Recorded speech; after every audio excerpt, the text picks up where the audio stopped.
Acompaña el ministro de Obras Públicas, el ingeniero Roberto Luque Núquez. Casi riman sus dos apellidos, ¿no? Casi bueno, no, riman. Sí, riman. no. Muy buenos días, ingeniero, ministro. Bienvenido a Radio Sucre. ¿Cómo le va? Bien. Gracias a Dios todo muy bien. Un gusto estar aquí. Un saludo a toda la audiencia. Ministro, lo veo que tiene ahí un pocotón de información, pero quiero arrancar por un dato que a mí me llamó la atención. En algunas entrevistas anteriores, cuando a usted le preguntan por algunos proyectos, yo sí he visto bastantes ministros, ¿no? Había un ministro que cuando iba de ministro de... Sí, ¿cómo es que se llama eso? La gallineta. Y lo de allá, la retro. Entonces sí, pero hizo buen trabajo. Entonces, bueno, ese era otro caso. Pero en su caso me llamó mucho la atención, porque cuando vi las primeras entrevistas, a usted le hacía una pregunta y comenzaba que la tierra, que la composición química, que la freática. ¿Cuál es su profesión y cuál es su experiencia? Bueno, yo soy ingeniero civil de la Universidad Católica de Santiago de Guayaquil. Me gradué en el 2011 y luego en ese periodo, mientras estudiaba, trabajaba en una consultora que es de la familia, y la consultoría es nada más y nada menos que normalmente hacer estudios y diseños para la construcción de las obras. Nosotros hacemos el manual de las instrucciones de los legos, digamos, que los niños arman. Nosotros hacemos el manual de las instrucciones de los proyectos. Ya. Y adicionalmente fiscalizamos obras. Entonces, durante la ejecución de la obra hay alguien que tiene que supervisar que el lego se esté armando bien. Okay. Esa labor también lo hace una empresa consultora, y yo trabajé mientras estudiaba ahí. Y en ese trabajo me di cuenta que lo que gobernaba el diseño de esas obras en la mayoría de casos era el tema de suelos. O sea, la mayoría del presupuesto se va en la parte de suelos, sobre todo acá en Guayaquil, que tenemos un suelo muy blando. ¿Suelo es pero que el estudio de suelo o las bases? No, en general, en Guayaquil, como tenemos un suelo muy blando, un puente, un Guayaquil edificio... está hecho de relleno. Sí, y arcillas aluviales, digamos, el río deposita... Ya ni sabe, sí, está bien. Veo que le quiere braviar a el ingeniero. Es que mi papá, ya pues un hombre también, mucho mayor, familia, claro, entonces él dice que Guayaquil está hecho de relleno, y su hermana y mi hermana arquitecta. Sí, por ahí. Subsecretaria Jenny Mario Calderón. Entonces me di cuenta que mucho del presupuesto de las obras se iba en ese tipo de componentes asociados al mal suelo que teníamos, y me fui a hacer una maestría en California y luego hice el doctorado en suelos y en temas sísmicos. De ahí vine acá y empecé a trabajar en todos estos proyectos de nuevo, y de ahí estoy aquí ahora. Claro, y terminó de ministro. Sí. A ver, ministro, no sé si tenga ahí un par de temas que usted quiera tocar, que quiera anunciar, pero yo aquí fui revisando las informaciones que usted ha dado últimamente, y le voy así consultar. ¿Qué es eso del río Upano? Porque lo anuncian bastante. Bueno, el río Upano tuvo es un puente en un río del oriente, y ese río es muy caudaloso cuando llueve, y con las crecidas lo que pasó es que el puente falló. ¿Qué es lo que pasa? Que cuando uno tiene un río grande, normalmente si las crecidas vienen, ese crece, ¿ya? Y el puente se lo hizo más chico, el puente anterior se lo hizo más chico de lo que debió haber sido, muy corto, entonces se lavó todo el acceso del puente y colapsó. Entonces ahorita se está reconstruyendo. O sea, como que vino el río, se llevó los bordes y quedó en medio del puente, en medio. Nada lo conectaba. Exactamente. Oiga. Entonces, y eso suele suceder mucho por tratar de ahorrar y hacer un puente más corto. ¿Y eso es falla de diseño?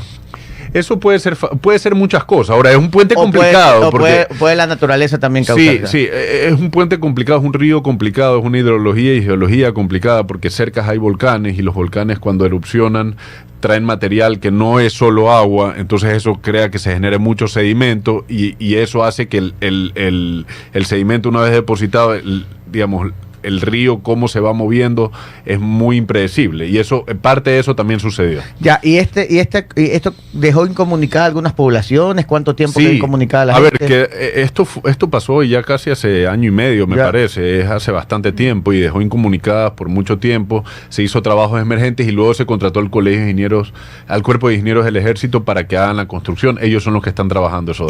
¿Y cómo está ese puente en el momento? A ver, ese puente está más o menos con el 50% de avance físico, porque aparte de que ya están terminando las cimentaciones, en Quito están trabajando las cerchas metálicas que son, digamos, el tablero del puente. Ya.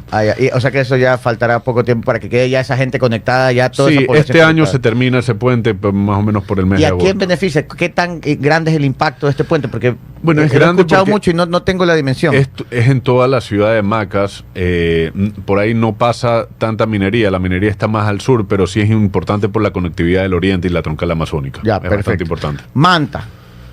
Escuché de Manta de pasos de nivel. ¿Qué es lo que Sí, está haciendo en Manta? es- Algo con la alcaldesa. Sí, eso es muy importante por digamos, hay que tener memoria sobre cómo pasan las cosas, Ya. ¿no? El 16 de abril de 2016 hubo un terremoto, Ya. mató casi que a 700 personas, Claro, sí.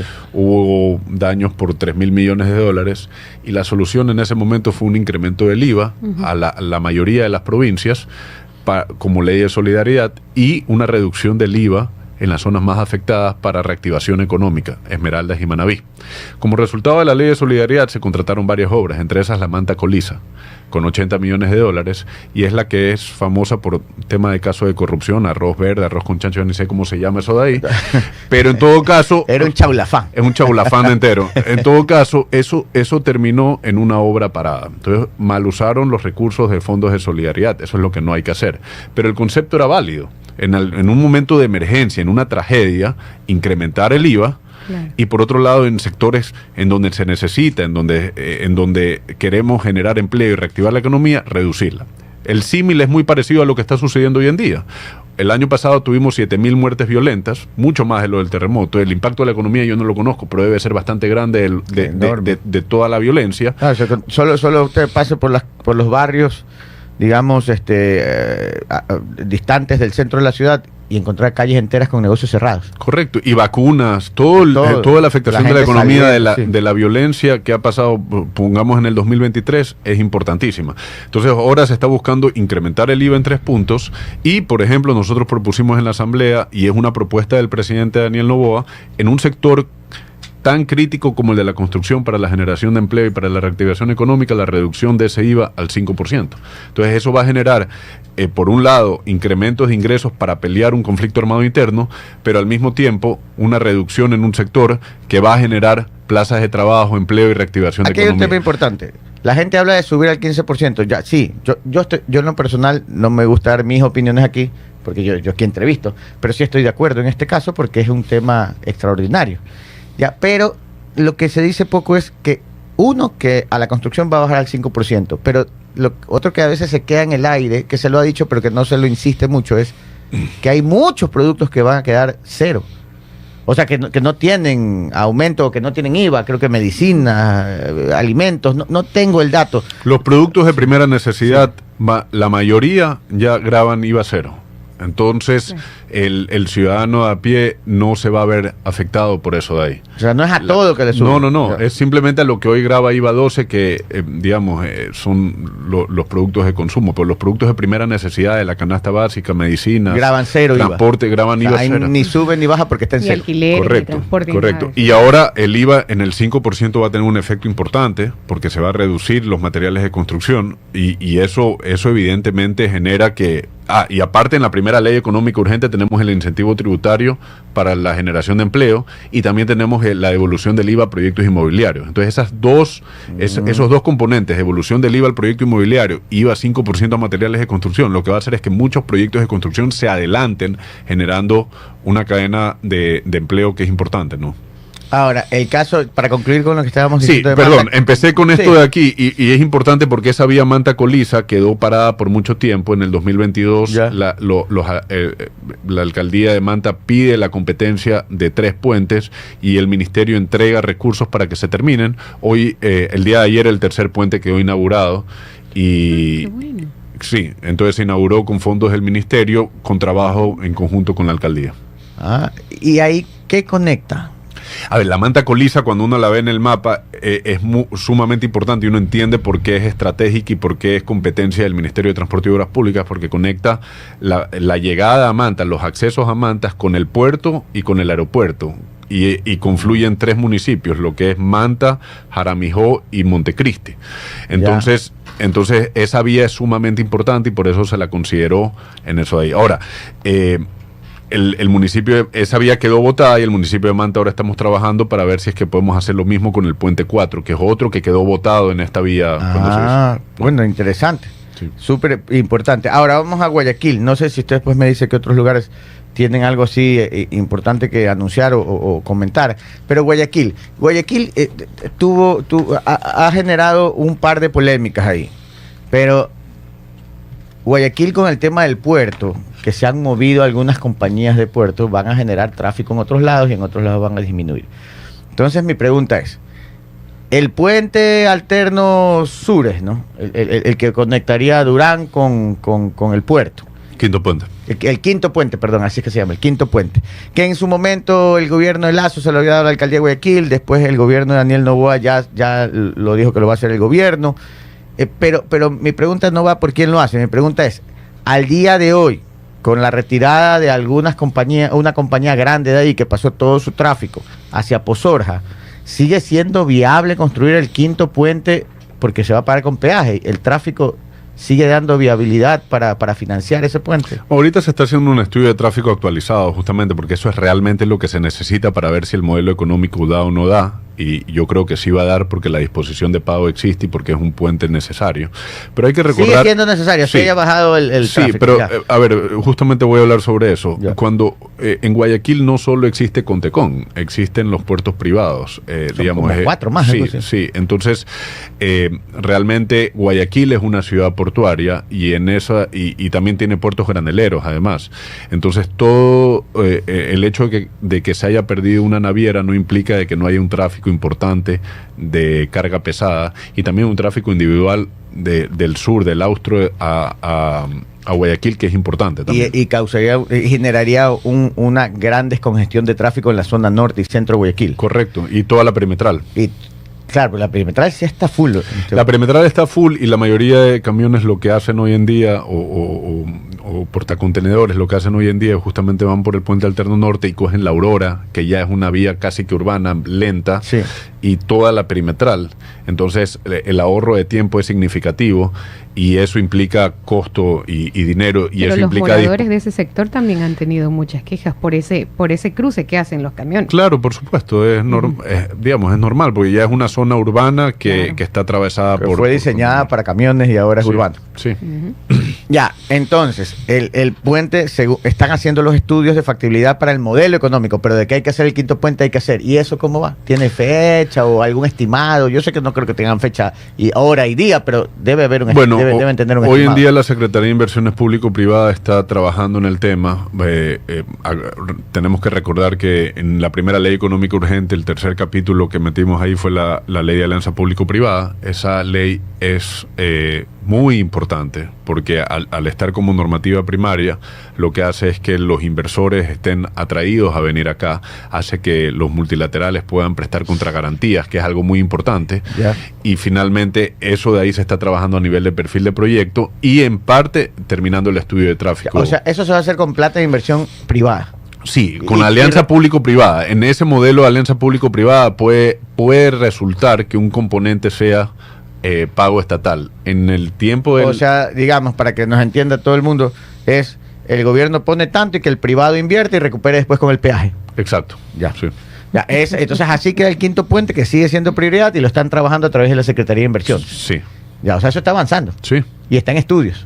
A ver, tenemos un estudio hecho contratado por el Ministerio de Transporte y Obras Públicas Ya. para que se actualice el estudio de tráfico primordialmente y para que se actualicen unos diseños que van a ser a nivel referencial para esta alianza público-privada. Ya, perfecto. O sea, está en etapa de estudios. Sí. Ya. Pero, o sea, eso quiere decir que está avanzando. Sí. Ya. Ese es por descongestión por este lado. Ahora descongestión por el otro lado. Por la vía a la costa. Los camiones, un pocotón de camiones que antes iban a Contecón y iban al sur, ahora se van a ir a Pozorja. Eso quiere decir que vamos a cargar más tráfico a vía a la costa, toda la zona de Puerto Azul y toda esa zona de ahí. Y ahí ya en este momento hay mucho tráfico. Ahora con estos camiones va a haber más tráfico. Sí, yo quiero hacer un llamado también a determinar la causa del problema porque es importante saberlo. En Guayaquil nos encanta vivir en ciudadelas cerradas y hay un motivo muy bueno para eso, que es la seguridad. En el momento en que tú obtienes un beneficio como la seguridad, estás restringiendo otro problema que es la movilidad. ¿ya? Y esto pasa en la vía San Borondón también. Nos encanta vivir en ciudadelas privadas por seguridad, pero reducimos y sacrificamos movilidad. El momento en que decidimos tener una sola vía y ciudadelas cerradas que no se conectan entre sí, entre dos accidentes geográficos como Cerro Blanco y el Estero, es imposible que esto a largo tiempo sea sostenible. Ya. Vamos a tener tráfico. Hoy en día hay tráficos importantes. Ahora, con esto de DP World, el número de vehículos no creo que vaya a aumentar significativamente. Es el tipo la gente, de o sea, vehículos. la gente lo que se imagina es que se va a llenar de camiones eso ahí. Es que no necesariamente, porque Ya. ya tienes un tráfico de particulares que es muy importante, que Ya. son 40.000. Acaba, ponte que sean 2.000 camiones. En número no es tanto, pero El de todas 5%. pero de todas maneras es un tráfico pesado importante. Entiendo que la alcaldía, a través de la autoridad aeroportuaria, ha hecho unos estudios Sí. de una vía que va desde la Prosperina, desde la entrada de la SPOL, digamos, hasta un sector cercano, no es exactamente, pero va hasta el control de peajes, y de ahí iría hacia el nuevo aeropuerto. Y eso ayudaría a... Eso si es que lo llegan a conectar a Posorja, sí ayudaría. Ellos han pedido competencia sobre eso públicamente, pero en realidad no se necesita la competencia, pues está todo en zona urbana y ya está delegado. o sea que la alcaldía lo puede hacer. La alcaldía lo puede hacer, sí. Yo Oiga. lo único que les dije es que traten de hacerlo a través de una APP, porque creo que es el modelo idóneo para hacerlo, pero si es que yo hago la competencia de la vía y ellos tienen la competencia del municipio, puede llegar a pasar eso de que yo tengo la vía y ellos no tienen el aeropuerto, ellos tienen el aeropuerto y yo no tengo la vía. Y por esa vía nueva podría, descongestionar vehículos particulares, pero esa podría ser la ruta de los camiones también. Claro, sí, por supuesto, esa podría ser la ruta de los camiones. Y ya sí. no entran a Puerto Azul, Y ya ya no esa entra a parte Puerto Azul, claro. ni ¿cómo se llaman las No, otras? eso debería ser Y la al ruta sol. de los camiones, claro. Ya, claro, o sea, no hay otra. O sea, ¿cuál otra alternativa tiene esa avenida vía la costa para descongestionar si no es la autopista al aeropuerto? No hay muchas opciones. No hay muchas opciones. No hay muchas opciones porque de paso está entre dos accidentes geográficos importantes, digamos. Tenemos un cerro de un lado, un estero del otro lado, una vía central y urbanización de lado y lado. Y a Quito hizo primero el aeropuerto y no tenía cómo llegar. Guayaquil está al revés. Guayaquil está pensando primero en la vía de acceso para después, a futuro, hacer un aeropuerto. Pero a Quito, el gobierno en su momento le pagó 2 carreteras. ¿Cuánto han pensado aportarle a Guayaquil por una carretera? Por media carretera, digamos, la mitad que vamos a hacer ahora. Nosotros entendemos que dentro del fideicomiso de la autoridad aeroportuaria, eso yo no estoy seguro de cómo sea, pero dentro de ese fondo existen recursos para la vía. De ese tema no hemos hablado, no es un tema. Sí. O sea, Guayaquil está cubierto, digo. Entendería yo que sí. Yo no conozco precisamente cuáles son los costos asociados a esa vía como para ahorita dar una definición sobre ese tema. Ya, entre sus estudios que hizo alguna vez, ¿usted vio esas alternativas o no? No. Yo ahora tuve una reunión con autoridad aeroportuaria hace más de un mes y medio o algo así, en donde me presentaron y las vi, y es una con un túnel, justamente. Me parece interesante, pero no he visto más opciones. Yo estuve un poco investigando, hay un caso suizo que asimismo la ciudadanía decía que no querían que pasen por los Alpes suizos. Y los suizos dijeron, vámonos por abajo y ahí no afectamos la parte alta. ¿Usted ha visto en sus estudios o a lo largo de su experiencia, es posible eso? Bueno, hay gente que está, sí, definitivamente. O sea, pero esa es la solución a temas medioambientales, irse por abajo. Por supuesto, sí. Sí, la mejor medida ambiental en ese caso, en donde no quiere pasar por Cerro Blanco, la mejor medida ambiental es hacer un túnel, definitivamente. Y no afecta arriba. Y no afecta arriba, claro. O Sí, sea que con la tecnología que se tiene hoy en día, a ver, primero que cuando se excava un túnel en una roca como esa, normalmente si uno no le pone las dovelas ni nada, puede llegar a sostenerse por mucho tiempo sola la roca, pero eso no lo hacemos, sino que hacemos una estructura que la soporte y que garantice. Pero evidentemente que la mejor medida ambiental, como le digo, en Cerro Santana, pregúntale a los arriba si sintieron algo por el túnel. O sea que los monos van a seguir viviendo de arribita ahí en el Cerro Blanco sin problema. Sí. Si es Lo que sí es que para hacer los estudios, pero para hacer los estudios y diseñar bien, se necesita hacer perforaciones, que son estudios geotécnicos, digamos, de suelos, que necesariamente se tienen que hacer para saber qué materiales hay y hacerlo bien. Tengo entendido que son pocos. Sí, es una afectación mínima. Claro. Bueno, o sea, normalmente es una afectación pero mínima. en resumen, si la gente de Vía La Costa, que yo no le veo alternativa, o sea, por un lado está el agua y por el otro el cerro, o sea, para descongestionar y que los camiones no pasen por ahí, la salida sería la autopista al aeropuerto. Por ahí pueden descongestionar. Sí. no hay muchas alternativas. Sobre todo en consideración de DP World y el tema portuario. Claro, Sí. no hay mucho, pues para dónde coger también. Ya, perfecto, Hay Jenny. algunas preguntas, Jenny, sí, vamos, las preguntas de la gente. preguntas de los oyentes. Por ejemplo, ¿cuándo arreglan la avenida León Febres Cordero, San Borondón, Daule? No, San Borondón está delegado a San Borondón, la vía La Aurora, en la avenida León Febres Cordero. A ver, eso hubo un proceso fallido en el gobierno anterior en donde se licitó y se declaró desierto, y nosotros hemos considerado en este año poder intervenir con maquinaria propia en lo que se llama conservación vial, que no es la solución realmente, es un bacheo provisional, y sí tenemos considerado eso de ahí. Pero tengo que decir que también la alcaldía de Daule y la prefecta nos han escrito un oficio pidiendo ver si ellos pueden intervenir, y yo me quiero sentar con ellos para ver esa posibilidad, porque con los fondos como están y con los presupuestos de inversión, tener este tipo de ayuda y cooperación con GATS provinciales y cantonales sí nos ayuda bastante. Otra pregunta es, la carretera Juján-Babahoyo siempre se inunda cada invierno. Sí. Si tienen alguna opción. Sí, la E25 es una de las vías, de las arterias más importantes, con tráfico decente y que ha sido objeto de muchos procesos que han fallido. Nosotros en la Secretaría de Inversiones Público-Privadas hemos perfilado el proyecto para considerar, y hay un tramo de como me parece que es casi 1 kilómetro, 1,5 kilómetros por Juján, que es verdad, siempre se inunda, y en eso evidentemente hay que llegar a cota más alta, es decir, subir el nivel de la vía para que no suceda eso, y eso está contemplado en ese perfil. Y eso, pero que eso es posible, eso tiene presupuesto, elevarla. Sí, hay que hacerla. Sí, dentro de la alianza público-privada se ponen un diseño referencial y se determina que eso tiene que considerarse. Y acá la de Babahoyo, que ayer creo que se inundó, o antes de ayer. Babahoyo se inunda. Sí. Toda la vida la vía Babahoyo se inunda. Y ahí, pero es que, ¿cómo es que hacen ahí si todo eso es tierra baja? Si uno cuando vuela por ahí va llegando esos aguas. Y no solo es ese el problema, sino que cuando uno aumenta el nivel, le pone más carga al suelo y eso empieza a sentarse un poco más. O sea que en el tiempo se vuelve a bajar. Sí, se vuelve a bajar un poco. Entonces tienes que considerar todo eso de ahí. Y aparte, el tema del nivel de aguas también siempre está subiendo. Mi pregunta, y ya le hago como ahí a usted como experto, más allá de ministro, por lo que usted es experto en suelo, sí. Pues, ¿no? ¿Cómo soluciona? Digo, esto ya es un tema de la naturaleza, o sea, la verdad es que hemos construido sobre pantanos prácticamente. El pantano es que se asienta rápido, y encima eso se ha inundado desde antes que existamos nosotros, eso ha estado bajo el agua. ¿Cómo lucha? O sea, hay posibilidades de que nunca se inunde, o sea, el absoluto de vamos a solucionar para siempre y nunca se va a inundar, existe eso cuando por naturaleza eso siempre ha estado bajo el agua. Ahora estamos nosotros ahí, lo hemos elevado, rellenado y todo, pero es posible. Nosotros en ingeniería siempre trabajamos con periodos de retorno, que es básicamente la probabilidad de que se ha excedido tal o cual evento. Entonces, periodo de retorno de 100 años quiere decir que hay la posibilidad, 1 en 100, de que en un año se exceda, por ejemplo, la precipitación a la que uno escoge para diseñar. Entonces, y lo mismo en terremotos y en otros efectos naturales. Entonces, las vías tienen, por norma, un periodo de retorno de diseño que se respeta, y ahí lo que hace un ingeniero hidráulico es calcular a qué cota tiene que llegar. Por eso es que usted ve a veces las vías más altas que en los terrenos de al lado, porque las vías las rellenamos más para que no se inunden. Entonces, siempre y cuando se respete eso, no es que no se puede inundar, hay una probabilidad de que se inunde, pero es mínima. Pero se reduce teniendo en consideración que así se diseñan las vías. Ahora, para concluir, ministro, no sé si tenga algunas obras de las que usted quiera comentar, pero para concluir, ¿tiene alguna obra que quiera comentar? Quiero solo decir que inicia la fase de señalización horizontal en el tramo de Durán-Guayaquil del 2 al 8 de febrero en los horarios de 10 de la mañana a 4 de la tarde. CTE va a estar coordinando porque va a haber un carril cerrado en este periodo de fecha y horario, y es importante que la ciudadanía lo conozca, ¿no?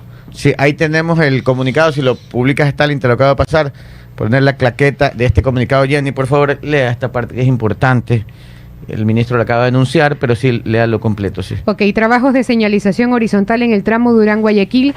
Se comunica a la ciudadanía que como parte de los trabajos de mantenimiento en el complejo de puentes de la Unidad Nacional, inicia la fase de señalización horizontal en el tramo de Durán-Guayaquil, que servirá para una movilidad segura y ordenada. Los trabajos se realizarán desde el 2 hasta el 8 de febrero del 2024, en los horarios de 10 de la mañana hasta 16 horas. Procederemos al cierre de un carril. Asimismo, coordinamos acciones con la Comisión de Tránsito del Ecuador para facilitar el tránsito vehicular en el punto. 9 de la mañana con 1 minuto antes de concluir, se viene el feriado. tienen ya la ANT, la CTE, todas las ATM, MTM, MT, todas son AT, todas son MT. Las instituciones de tránsito están coordinadas porque el feriado parece que como ahora hay algo, se siente un poco más de seguridad, no hay que dar papaya, eso sí, pero se siente más seguridad en el país después de todas las gestiones que ha hecho el presidente de la República, Fuerzas Armadas y Policía Nacional, como que la gente tiene algo de confianza y se espera que la gente salga a recorrer el país. Sí, bueno, la ANT no tiene control de tránsito, pero la CTE sí va a estar a disposición con operativos y salvaguardando el tráfico, ¿no? Esa disposición ha sido dada. Ya están organizados todos ellos. Sí. Oiga, y para finalizar ahora sí, ¿qué pasó con...? Hay radares que veo que en Durán les han puesto una capucha casi que dice que este radar ya no funciona. ¿Cuál es la situación? Que un juez dice que sigan, otro juez dice que paren, que otros van y lo tapan. El tema de los radares, la verdad es que, digamos, yo lo estoy terminando de entender y ya llevo 2 meses, porque en realidad es un problema primero de competencias. Yeah. ¿Quién tiene la competencia? Lo que yo entiendo, y miento como me mienten ahora, porque en realidad es un tema antiguo. En algún momento ANT colocó radares, pero ANT no tenía la competencia para hacer eso. Entonces, esos radares pasaron a competencia de CTE, que tiene radares en algunos sitios. Pero en aquellos municipios que son tipo A y que piden la competencia, los municipios pueden tener radares. Entonces este es un problema entre el municipio de Durán, me imagino que con la empresa que está a cargo de eso de ahí. Entonces sí es un problema de competencias, dónde está CTE, dónde está el municipio. Hay veces que los municipios tienen competencias incluso más afuera de sus límites urbanos, que no entendemos por qué. Estamos revisando justamente con la CTE dónde hay radares y de quién son competencia y bajo qué convenio, porque hay bastantes convenios, etcétera, ¿no? Pero el tema es un enredo un poco legal, pero de ahí, digamos, que exista control para que la gente no exceda el límite de velocidad está correcto. Quizás el enredo sea legal, jurídico, de competencias, pero hay que controlar la velocidad en las carreteras. Sí, correcto. Aquí digamos, el Estado debería de buscar que cada vez que pase el tiempo, el número de multas por aumento de velocidad vayan disminuyendo. Claro, porque la gente ese sería el escenario ideal para que no haya eso de. Ahora, ¿qué es lo que sucede? Lo que quizás sucede es que la gente ya sabe dónde está el radar y frena y está sucediendo eso por amague, digamos. Sí. Pero lo importante es que hoy hay sistemas de control de velocidad que son mejores, que este sistema no es que es malo, pero tiene sus deficiencias, como la que acabo de decir, y tiene que ser técnicamente bien hecho, con avisos antes. Claro, por ley tienen que tener un aviso a 300 metros antes. Exacto, y señalizados y todo. Exacto, pero hoy hay nuevos sistemas que te dicen de punto A a punto B, tú no te puedes demorar más de tanto tiempo. Entonces ese es un sistema, por ejemplo, que poco a poco deberíamos ir migrando. Digamos que si en 50 kilómetros... puedes llegar tarde, pero no puedes llegar antes. Claro. En 50 kilómetros de vía te ven por dónde pasaste según la placa y te ven cuando pasaste después de los 50 kilómetros y de acuerdo a ese tiempo multan o no multan, porque ahí es la velocidad promedio, no es la velocidad de un punto específico. Si tú tienes que llegar de A a B en 50 minutos y llegaste en 20, se vino volando. Claro. Exacto. Pero si llegaste en 1 hora no hay problema porque venía suave. Exacto. Ya, interesante, no había escuchado eso. Ese tema es súper interesante y hacia allá deberíamos emigrar. Paul. Mi querido director. Sí, del más allá, desde el más allá, Paul Minuché. La última pregunta con Paul Minuché. Del ministro Luque, buenos días, Paul Minuché le saluda. Ministro, hemos hablado del tema del puerto de Guayaquil, estamos hablando con el tema de Pozores, hemos hablado de Manta y otras localidades más. Mi gente, mi coterráneo de Machala, me hablan acerca de Puerto Bolívar, mi querido añorado Puerto Bolívar. ¿Ustedes tienen el conocimiento de cuándo está proyectado resolver la vía directa para la Autoridad Portuaria de Puerto Bolívar para que los camiones no usen esa vía única de acceso a la parroquia como lo están haciendo actualmente?